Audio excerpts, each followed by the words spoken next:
What's up everyone? Welcome to Incheon, South Korea! And I don't look my best, I know. But yeah, I'm so happy. Even if we can't go out, it's fine. At least we can go out of our rooms. Like, the authorities, like, let us go out of our rooms. So, I'm so happy about that because, like, mentally, I get really... Like, mentally, it's hard if you're, like, always just inside the four corners of your room, you know.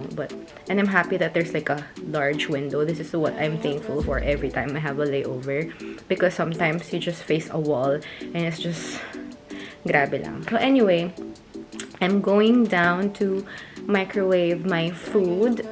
I have bibimbap and the onigiri ones, and also I'm going to ask about the buffet because they have really good buffet here, I heard. But anyway, I'm so happy. 안녕하세요. 제 이름은 니나입니다. Yes. 감사합니다 for watching and dropping by my channel. It's my third time in Korea, in South Korea. But this is the first time that I'm really into the culture and the language. The first two times were like just whatever. I'm just like, okay, South Korea. But now it's like a totally different thing for me. So I'm so excited. 오랜만이야 10년이면 강산도 변한다던데 넌 말이야 얼마나 많이 변했을까 궁금해 기억을 잃어버린 또이에게 사랑이란 그저 fantasy 그래도 한땐 01243 둘밖에 없던 멜로드라마 주인공같이 꽃길에 I just took a bath, guys. I tried to dry my hair, but I don't know why the dryer does. It's just cooling effect. Wala siya nung warm one. I think that's the Korean blow dryer. I don't know. I'm just wearing this top that I always wear, but it's been a while since I last wore this.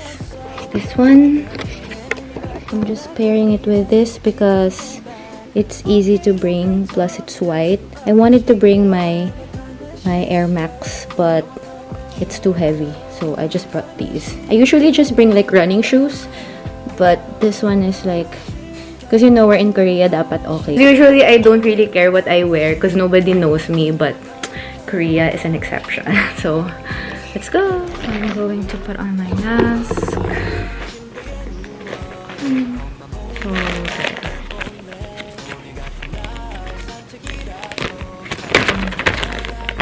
put this on.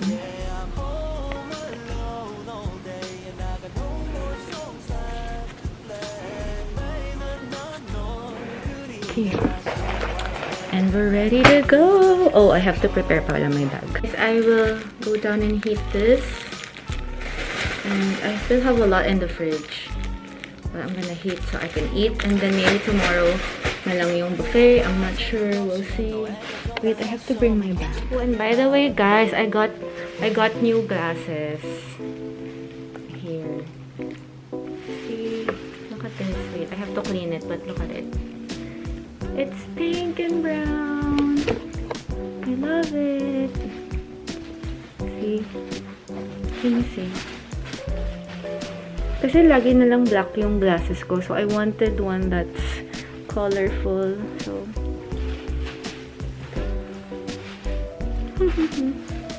so this is me. So what's in my bag? Alcohol and a mask. Yun lang, alcohol and mask.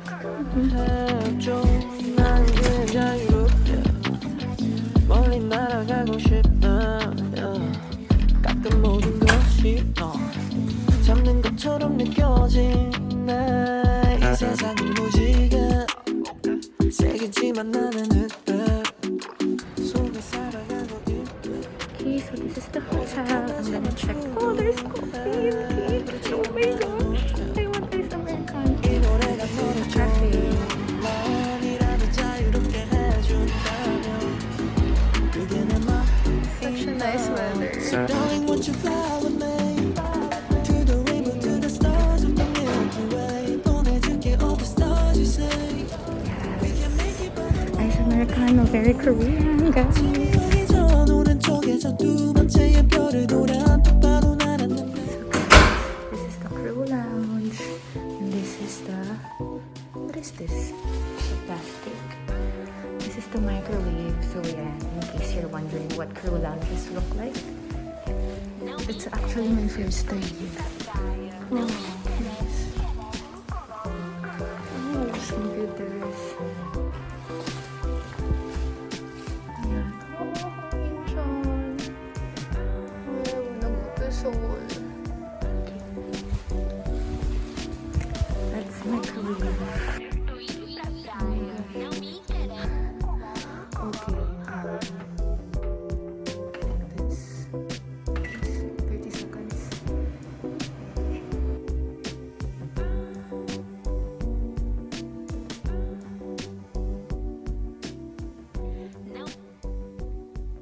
I'm sorry, wala palang sound. So, I was saying like, para hindi naman nakakahiya, I'll apply some lip tint. And this is my most favorite lip tint of all time. It's from Benetint. Okay.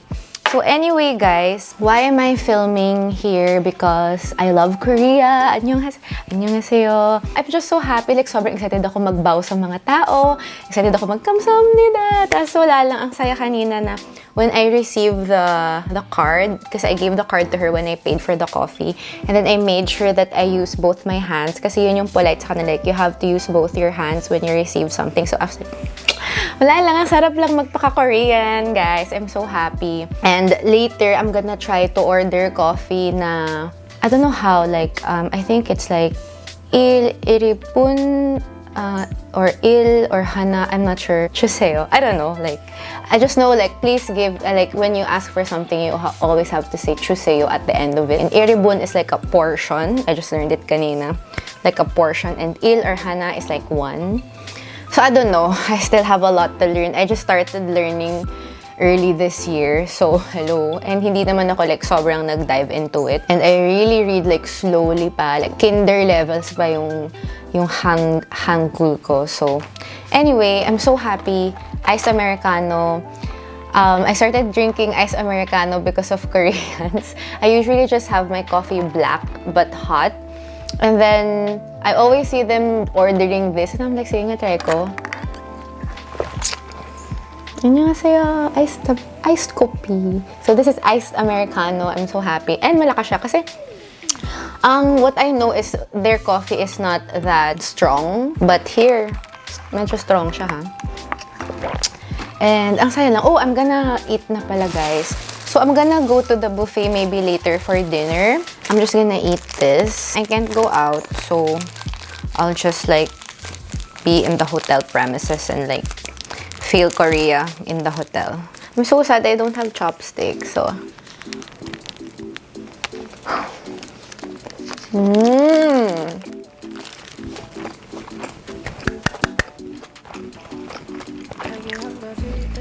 Sobrang sad, no? You know what, guys? I wanna study here for a year. Or maybe kahit 3 months lang. Because I really wanna learn how to speak the language. Like, I really fell in love with their language. Kasi the background of their language is hundreds of years ago. Wow, may parang beach pala dun. Para maiba yung background, dito naman tayo. Okay, the story of hangeul is hundreds of years ago, or maybe thousands, I don't know. King Sejong, their king during that time, he wanted everyone to be literate. So he made sure, because during that time, they were still using Chinese characters, and that's not their own, right? It's from China. But then King Sejong wanted everyone to be literate, because before, the ones who were literate were only like the rich people. So he wanted to include everybody, which should always be the case when you're, you have governance and monarchy and whatever, right? So anyway, he asked all the, I don't know, siguro mga linguists or whatever nung time na yon na to invent a language that will be easy to learn and understand. And they came up with hangeul. Nahirapan pa rin ako. And parang there's a saying, I'll try to search for it, but I'll just pop it here. But there's like a saying na, if you're wise, it's as easy as if you're like a wise person, you can learn it before the sun sets. And if you're not so wise, maybe you can learn it in a week or something. But it's really easy, as in, if you focus, even if you don't really focus, you'll really learn the letters. Like, it's just like a code. Like you really learn the alphabet, and you will really learn how to read before the day ends. Like, ganun siya kadali. And well, because of that, I just had a different appreciation for the language.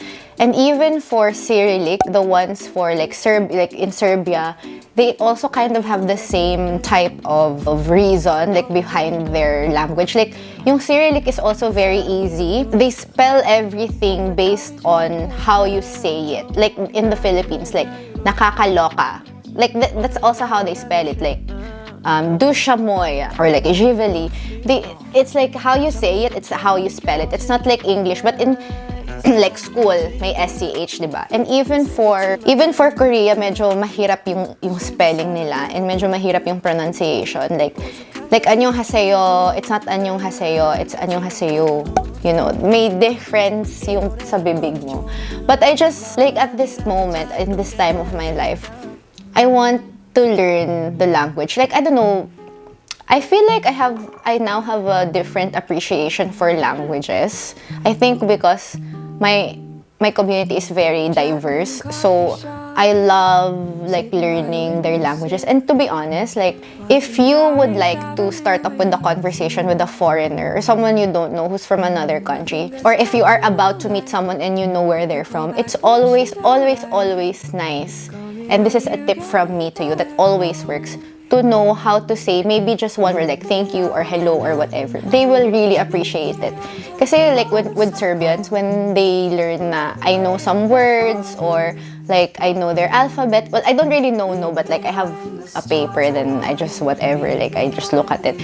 They become so happy, even with Koreans or other people, even Filipinos, right? If they know how to say salamat po, like may foreigner, sobrang woo, ang galing niya, parang bongga-bongga na pag like may white person and then suddenly speaks your language, diba? Parang saya-saya na natin. So it's also the same for other countries. So wala lang, I just have a different appreciation and different love for languages, I guess. Parang I'm so excited to learn, like really be fluent in another language. Because you know, before I also took Spanish when I was in college because it was mandatory in UST to take up Spanish classes. And I didn't really take it seriously. But actually, I don't like Spanish. Like, I don't like the sound of Spanish. And also, French is okay. I know some words, but I'm not really interested. Yun nga lang, I became interested in Korean language. But I mean, it's nice because it's a whole different world, but there's also a downside to it because it can only be spoken here in Korea, right? It's not really widely spoken. Like Spanish, ang daming countries na pwede. French also, but Spanish is like super widely used, right? So anyway, I'm blabbing here. I'm just gonna eat, guys. Okay, let us eat.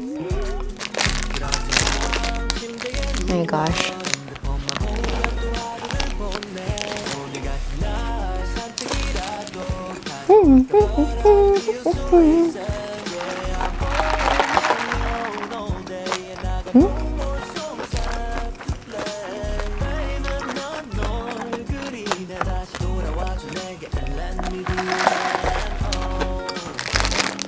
Okay, let's try to read it. Grabe na wala akong magawa sa layover. Ganito lang ako, guys. Mag-isa lang forever. Okay, let's try to read it. Chiju is cheese. Kalpi jim. Kimbap. Chichu, kalpi jim, kimbap. I don't know what kalpi jim means, but let's search what it means, guys. Diba? Ang saya kasi na sobrang iba yung letters, tapos nababasa mo na siya. Sobrang na-amaze ako na, wow, I can read it! Oh my gosh! Okay, so sometimes I use Naver, but this one, sometimes I use that one. So let's search kalpi jim. Kalpi jim. So it means kalpi jim. Kalpichim. It means braised short ribs. Ayan. So it's braised short ribs with chiju and kimbap. Pap means rice, but kimbap means What does kimbap mean? Kimbap. Kimbap. It's a Korean dish made from cooked rice and ingredients such as vegetables, fish, and meats that are rolled in dried sheets of seaweed and served in bite-sized slices. So kimbap is always rolled like this pala. Okay, nice. Pap is rice. What I believe it's rice. Kuki is meat. And when you want like pork belly, tuichi cookie. That. Ay nako.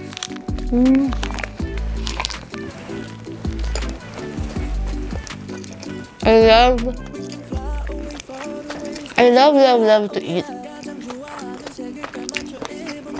Like, if I have a Singapore layover, before pa ako pumunta ng Singapore, excited na ako umorder ng char siu. Sobrang favorite ko yung char siu. And to me kasi, best way to experience the culture is through food din. Sobrang excited ako to learn the history behind the food. Yung Korea parang #1 consumer of pork. I didn't know that. And they have different ways to cook a pig. Pork belly is such like the samgyeopsal, it's such a huge thing here, and they have different types of grills, like thousands of kinds of grills. They even have crystal grills. It's just nice to know kasi there's a lot of history in it. Like they came up with the samgyeopsal or the grilled pork is because of the economy when it boomed, because before the Koreans they wanted to eat boiled pig. That's what they used to eat, like boiled pig. That's the samgyeopsal before. Then when the economy boomed, everybody wanted to eat pork with soju. So they came up with grilled pork, the samgyeopsal. So that's how it came about. Kaya merong samgyeopsal ngayon. So diba, ang saya, like may iba kang appreciation about the food. Oh, and I also want to share, like I was in Milan before, and then I wanted iced Americano, right? And you know how Italians love their coffee, and they love their coffee in a certain way. So I asked, do you have iced Americano? I knew that they wouldn't have, but then I was just trying, you know, because I'm a foreigner, like maybe I can be an exception or whatever. And then this guy gave me this like weirded out face, or like disgusted face, like seriously, we don't do that with our coffee. It's just so weird how countries have this difference. Like imagine they don't even serve iced Americano there. I don't think they ever serve iced Americano there. Starbucks isn't even popular in Italy. And here, everybody drinks iced Americano. So it's just amazing. And wala lang, I just miss traveling. Grabe guys, diba? Nakakasad na. Like, sobrang nakakasad na tong nangyayari. Kaya sana matapos na to. Maging immune na tayo lahat.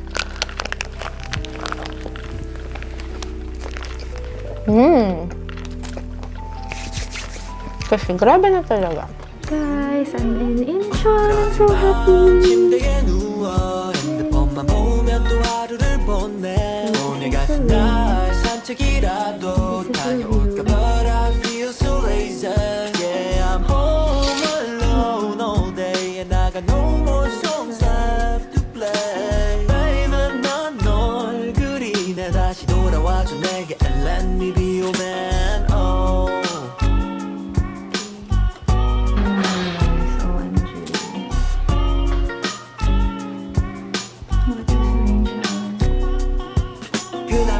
생각 없이 난 너에게 전화했어 묻고 싶은 게 많아 I got so many questions 오랜만이야 라는 말도 못한 채 Are you fine fine 이런 말만 대문에 너가 잘 지내고 있는 거 나 알아 그냥 그 목소리가 듣고 싶은 거를 어떡해 I say I miss you but 그건 나의 실수 너와 다시 친구가 되고 싶은 백수 I know this sounds crazy, but everything's been lately. How's your 동생 doing and your daddy and mommy? I'm not drunk or anything, I call in peace. 세상이 멸망하면 날 용서해주겠니? 그리고 아냐 boy 어떤 놈이 그래 친구들은 먼저 전화하면 지는 거래 이건 이별 노래 아니 우리 미래를 결정하기 차 타고 떠나는 추억 여행 그렇지 방 침대에 누워 핸드폰만 보면 또 하루를 보내 오늘 같은 날 산책이라도 다녀